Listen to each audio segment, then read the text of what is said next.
Okay, चलिए। ये हमारा नेक्स्ट टॉपिक है, relation between intensity of electric field and potential difference. ये भी काफ़ी इम्पॉर्टेंट टॉपिक है, बहुत ज़्यादा इम्पॉर्टेंट टॉपिक है। तो अभी हम इसको पढ़ रहे हैं। मान लीजिए यहाँ पर प्लस क्यू चार्ज रखा हुआ है किसी बिंदु O पर, और ये चारों तरफ इस चार्ज के कारण एक इलेक्ट्रिक फील्ड प्रोड्यूस हो जाएगा, इलेक्ट्रिक फील्ड बन जाएगा। उस इलेक्ट्रिक फील्ड में हम यहाँ पर दो पॉइंट्स लेते हैं, ए और बी। बहुत पास पास हैं पॉइंट्स, दोनों के बीच की जो दूरी है वो बहुत ही कम है। तो बीच की दूरी में डी आर ले लेता हूँ। कितनी ले लेता हूँ? डी आर ले लेता हूँ, बीच की दूरी। और पॉइंट ए पर आप किसी टेस्ट चार्ज की कल्पना कीजिए, Q0। ठीक है, किसकी कल्पना करो? टेस्ट चार्ज Q0 की कल्पना करो आप, और उसको हम लोग A से B तक लाएंगे। कहाँ से कहाँ तक लाएंगे? तो कितना वर्क डन करना पड़ेगा वो हम कैलकुलेट करेंगे। ए से बी तक लाने में उसको कितना वर्क डन करना पड़ेगा। तो कुल मिलाकर आप ये समझ जाइए कि हम वर्क डन की वैल्यू यहाँ पे दो प्रकार से कैलकुलेट करेंगे। एक तो इंटेंसिटी के कारण कितना वर्क डन हो रहा है, और उसी को हम दूसरे प्रकार से कैलकुलेट करेंगे कि पोटेंशियल डिफरेंस के कारण कितना वर्क डन कैलकुलेट हो रहा है। ध्यान दीजिएगा, बहुत मजा आएगा, बहुत सिंपल है। सबसे पहली बात तो मेरे को एक बात बताइए आप कि पॉइंट ए पर जो आप Q0 चार्ज की कल्पना कर रहे हैं, जो टेस्ट चार्ज है, उस चार्ज पर इस चार्ज के कारण जो फोर्स लगेगा उसकी डायरेक्शन किधर होगी? इस साइड होगी, क्योंकि वो उसको रिपल करेगा। F उधर भेजेगा, रिपल्सन फोर्स लगेगा तो उधर होगी, है ना? समझ में आ रहा है? क्योंकि इंटेंसिटी की डायरेक्शन उधर ही है, जिस दिशा में इंटेंसिटी उसी दिशा में फोर्स लगेगा। ठीक है, अब सुनो, लेकिन फोर्स लग रहा है उस दिशा में और आप चार्ज को ला रहे हो ए से बी, यानी उसके उल्टे में ला रहे हो। तो यहाँ पर के फोर्स की डायरेक्शन और डिस्प्लेसमेंट की डायरेक्शन एक दूसरे के अपोजिट है, तो माइनस साइन लगा के लिखना पड़ता है हमको। तो जो वर्क डन करना पड़ेगा, मैं यहाँ पे लिख देता हूँ, यहाँ पे लिखता हूँ मैं, work done to move test charge from A to B, from A to B. और वो वर्क डन कैसा होगा? स्मॉल। क्यों स्मॉल होगा? क्योंकि ए से बी तक की दूरी भी स्मॉल है। तो वर्क डन का फॉर्मूला होता है फोर्स इंटू डिस्प्लेसमेंट, फोर्स और दिया डिस्प्लेसमेंट। मगर क्योंकि फोर्स और डिस्प्लेसमेंट का डायरेक्शन अपोजिट है, माइनस साइन लेना पड़ेगा। नहीं समझ में आएगा? इसको इक्वेशन नंबर 1 दे दो। अब हम जानेंगे कि सर वो जो Q0 चार्ज पर जो फोर्स लग रहा है वो फोर्स है कितना, उसकी वैल्यू कितनी है। तो इसका फॉर्मूला मैं आपको कई हजार बार बता चुका हूँ। इंटेंसिटी का फॉर्मूला हम लिखते हैं F/Q0, याद है आपको? तो क्रॉस मल्टीप्लाई करोगे तो F की वैल्यू आ जाएगी Q0E। समझ आ रहा है? तो अब F की जगह आप Q0E रख दो, तो Q0E dr और ये माइनस और इधर dw। और एक्चुअली इसको आप इक्वेशन नंबर 1 दे दो और कारण लिख दो यहाँ पे कि F इक्वल Q0E, यानी कि उसकी जो Q0 चार्ज पर जो लगने वाला फोर्स है इलेक्ट्रिक फील्ड के कारण, वो कितना होगा? Q0E होगा। रख दिए, उसको इक्वेशन नंबर 1 दे दिए। क्लियर है? पक्का? कोई डाउट है क्या? ये एक कदम, एक चीज खत्म हो गई। ठीक है, अब हम कुछ दूसरे पहलू पर सोचते हैं, दूसरे पहलू की बात करते हैं। अब याद करो, पोटेंशियल डिफरेंस की डेफिनेशन मैंने आपको क्या बताई थी? विभवांतर की परिभाषा में आपको क्या बताया था? करेक्ट, मैं आपको बताया था कि विद्युत क्षेत्र पर किसी एक बिंदु से दूसरे बिंदु तक एकांक धनावेश को, यानी कि यूनिट चार्ज को ले जाने में जितना वर्क डन करना पड़ता है उसी को बोलते हैं दोनों पॉइंट्स के बीच का पोटेंशियल डिफरेंस। ठीक है, पोटेंशियल डिफरेंस। क्लियर हुआ ये? और आपको पता है पोटेंशियल डिफरेंस का मैंने फॉर्मूला क्या लिखा था? मान लीजिए एक बात की बात कि पॉइंट ए पर पोटेंशियल है VA और पॉइंट बी पर पोटेंशियल है वीबी, तो दोनों के डिफरेंस मतलब वीबी माइनस वीए। और हम लोग ये जो पोटेंशियल डिफरेंस कब निकालते हैं, यूनिट चार्ज को ले जाने में। कौन से चार्ज को ले जाने में? और यूनिट चार्ज के लिए मैं आपको बताता हूँ कि जितना तुम वर्क डन करते हो उसको अपॉन उस चार्ज से डिवाइड करते हैं, तब जा करके यूनिट चार्ज के लिए निकलता है। क्योंकि एक्चुअल में हम लोग जो पोटेंशियल डिफरेंस की जब डेफिनेशन पढ़ते हैं या कहते हैं, या डेफिनेशन जो उसकी बनी हुई है वो किसके लिए बनी हुई है, यूनिट चार्ज के लिए। मगर एक्चुअल में हम यहाँ पे यूनिट चार्ज नहीं ले जा रहे हैं। कितना चार्ज ले जा रहे हैं? Q0 चार्ज ले जा रहे हैं। कितना ले जा रहे हैं? इसलिए आपको उस वर्क डन में Q0 चार्ज को डिवाइड करोगे तब आप पोटेंशियल डिफरेंस की डेफिनेशन बना पाओगे। अगर आपको वर्क डन चाहिए जो कि यहाँ पे DW है, जो कि यहाँ पे कितने है, बिकॉज दोनों पॉइंट के बीच की दूरी बहुत कम है, तो अगर आपको DW वर्क डन चाहिए तो Q0 को क्रॉस मल्टीप्लाई करना पड़ेगा। समझ में? हमेशा याद रखना वर्क डन के लिए पोटेंशियल डिफरेंस में किसका मल्टीप्लाई करेंगे? चार्ज। अगर वो यूनिट होता तो Q0 की वैल्यू 1 होती है, और क्या होता। ठीक है, वैसे भी याद कर लो आप, विश्वास नहीं तो पोटेंशियल का फॉर्मूला मैं आपको W/Q करके बताया था, W/Q0 जो भी है, याद है आपको? आपने डेफिनेशन बनाई थी, मैं आपको बताया था बेटा इन्फिनाइट से लेकर किसी चार्ज को ला रहे हैं विद्युत क्षेत्र के किसी पॉइंट तक, तो जो वर्क डन करना पड़ता है उसी को पोटेंशियल बोलते हैं। मैं बताया था क्योंकि हम यूनिट चार्ज को ला रहे हैं इसलिए हम उस Q0 चार्ज से क्या किए थे आपको पता है? डिवाइड किए थे।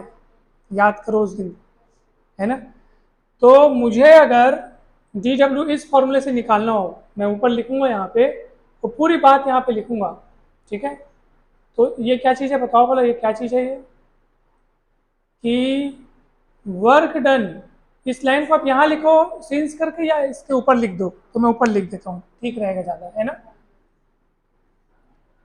मैं लिखता हूँ work done to move Q0 charge from A to B।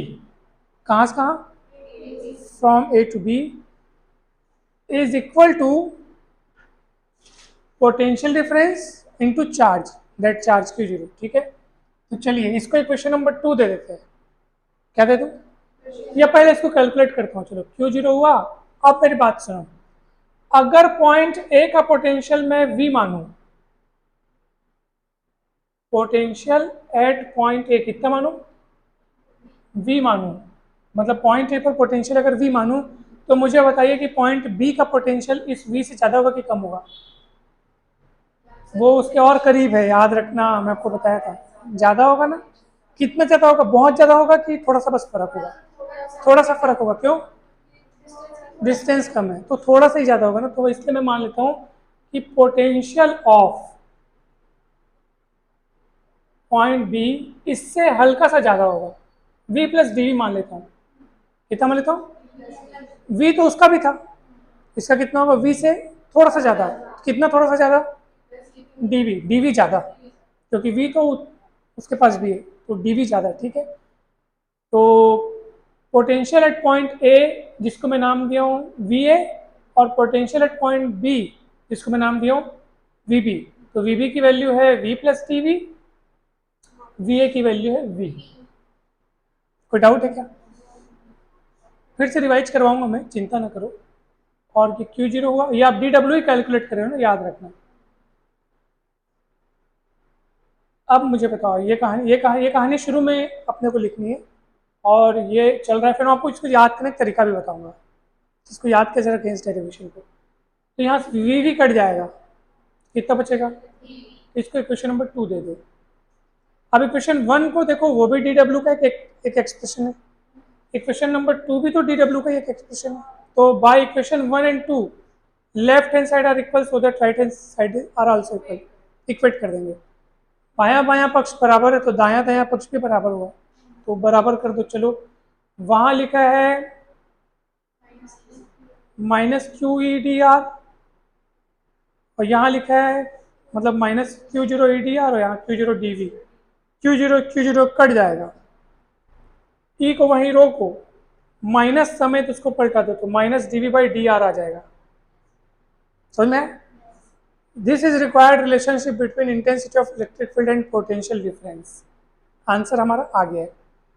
और अब सुनो, ये जो फैक्टर आपको दिखाई दे रहा है इसको बोलते हैं पोटेंशियल ग्रेडियंट क्या बोलते हैं?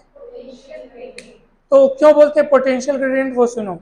नीचे डी आर दिख रही है, डी आर दूरी हो गया, हाँ डिस्प्लेसमेंट, या दोनों पॉइंट के बीच की यहाँ पे आपको डिस्टेंस दिख रही है, और ये जो डीवी है वो पोटेंशियल डिफरेंस हो गया, पोटेंशियल डिफरेंस। तो दूरी के साथ पोटेंशियल डिफरेंस का जो रेट होता है, चेंजेस होता है, उसी को हम लोग बोलते हैं इंटेंसिटी ऑफ इलेक्ट्रिक फील्ड। दोनों में देखो ना इक्वल है ये, और लेकिन कौन से साइन के साथ? माइनस साइन के साथ। इस पूरे लाइन को आप एक शब्दों में, ऐसे शब्दों को पिरो करके जब आप पढ़ोगे ना, तो आप बोलोगे कि किसी भी इलेक्ट्रिक फील्ड में दूरी के साथ पोटेंशियल डिफरेंस का जो नेगेटिव चेंजेस होता है, कौन सा चेंजेस?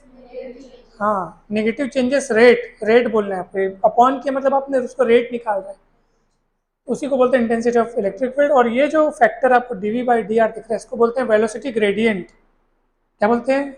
हिंदी में बोलते हैं विभव प्रवणता। अब मैं आपको बता रहा हूँ कि इस डेरिवेशन को याद कैसे किया जाए, सरल तरीका क्या है। इस डेरिवेशन को याद रखने का सरल तरीका ये है कि आपको ना dw की वैल्यू, किसकी वैल्यू? दो अलग अलग तरीकों से निकाल के इसको इक्वल करना है। एक तो dw में निकाला फोर्स इनटू डिस्टेंस, डिस्प्लेसमेंट से, फोर्स इनटू डिस्प्लेसमेंट से निकाला। एक मतलब बल गुणित विस्थापन, तो उस पर बल कितना लग रहा था? F, विस्थापन कितना हुआ? dr, मगर विपरीत दिशा थी इसलिए माइनस चिन्ह लगाया। ये बल का सूत्र होता है Q0E, फॉर्मूला अपन पढ़े थे। इंटेंसिटी मतलब intensity is equals to force upon charge, तो फोर्स हो जाएगा इंटेंसिटी इनटू चार्ज। समझ में आया कि नहीं है? तो फोर्स की वैल्यू मैंने Q0 रखी, और बस यही ये कहानी थम गई, आधी कहानी। इक्वेशन 1 दे दिया। मैं आपको क्या बोला? dw की वैल्यू दो तरीकों से निकालेंगे, एक तरीके से निकल गया। अब दूसरे तरीके से निकालने के लिए मुझे क्या चाहिए? दोनों के बीच क्या चाहिए? Potential difference. तो ए का पोटेंशियल कितना माना? V, और बी का पोटेंशियल कितना माना? क्यों ऐसा? थोड़ा आगे है तो उसका पोटेंशियल ए की तुलना में थोड़ा ज़्यादा होगा, तो इतना सा ज़्यादा है। तो फर्क कितना है? तो आप यहाँ पे देख लो, work done to move Q0 charge from A to B, तो dw इज इक्वल टू क्या हो जाएगा? Q0 और VB माइनस V है। VB यानी पोटेंशियल एट B इतना होगा, ये इतना होगा, VB कट गया, dV बचा, और ये वर्क डन की वैल्यू दूसरे तरीके से भी कैलकुलेट हो गई। अब क्या करेंगे? क्या कठिन है? बहुत सरल है ये एक तरफ से dw, ये दूसरे तरफ से dw, दोनों बराबर कर दो, 60 से ट्रांसफर कर दो, आपका आंसर आपके पास। कठिन है सरल है? बहुत सरल है, बहुत सरल है। अब सुनो मेरी एक खास बात, आपके पास दूसरे प्रकार की बुक है, आपके पास दूसरे प्रकार की बुक है, सभी बुकों में थोड़ा थोड़ा चेंज करके बना हुआ है, ठीक है? कई देखो, कुछ आपके पास जो बुक है ना, उसमें ना जैसे हमने ए से बी तक के किसको मूव किया है, कौन से चार्ज को मूव किया? Q0 को, इसलिए यहाँ Q0 नजर आ रहा है, यहाँ Q0 नजर आ रहा है। आखिर उस Q0 का आगे चल के कुछ नहीं हुआ, वो दोनों पक्ष उस कट गया। आप देख लो, Q0 दोनों से क्या हो गया? आखिर कैंसिल हो गया। ये देखो बचा कौन? dV बाई डी आर बचा है, ठीक है? तो ये Q0 दिया है। कुछ किताब में Q0 नहीं दिया, बल्कि यहाँ पे ये बात लिखी है कि work done to move unit charge from A to B। कौन सा चार्ज? तो यूनिट चार्ज बोलने का मतलब Q0 की वैल्यू 1, Q0 की वैल्यू, तो उसने Q0 का नाम न लिख करके यूनिट चार्ज माना है, इसलिए dw के फॉर्मूले में आपको केवल और केवल EDR माइनस EDR बस नजर आएगा। Q0 नजर तो नहीं आएगा, तो घबराना नहीं है। वहां पे कौन से चार्ज को बोल रहा है? उसमें यूनिट चार्ज शब्द लिख देगा ना, यूनिट चार्ज, तो Q0 की वैल्यू 1 है, समझ जाना। यहाँ भी 1 है, समझ जाना, यहाँ भी 1 है, समझ जाना। और हमने यूनिट चार्ज ना लिख करके Q0 लिखा है, तो हम Q0 लिखे हैं। क्लियर है? समझ में आया? पक्का? कोई डाउट है क्या? ओके, तो ये एकदम करेक्ट है, एकदम बढ़िया एक्सप्रेशन है। और देखना, एक बुक में मैंने देखा था यहाँ पे थोड़ा मिस प्रिंट था, V को पहले लिख के इसको थोड़ा सा बाद में लिखा है, थोड़ा सा देखना, सुधार लेना आप लोग। तो ये एकदम सही है, माइनस यहाँ लगेगा, ठीक है?